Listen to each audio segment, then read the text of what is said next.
Saan kaya ang nagluluto rin? Oops, masunog.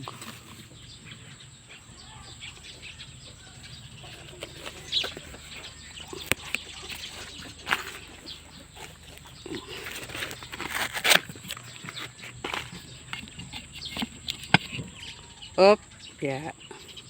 Masunog yung gilid. Marunong na. Sunog nga lang. Hala!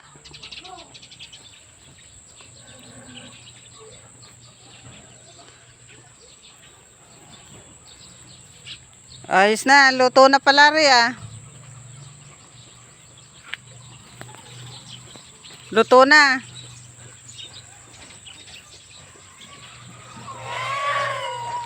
Huwag mo nang gagatungan yan. Luto na yan. Pwede ka nang kumain.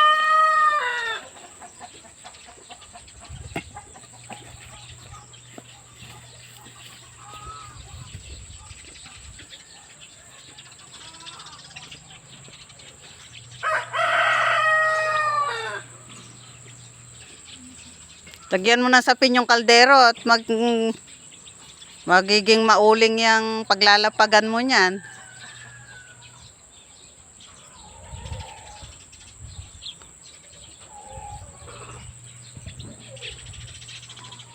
Okay na.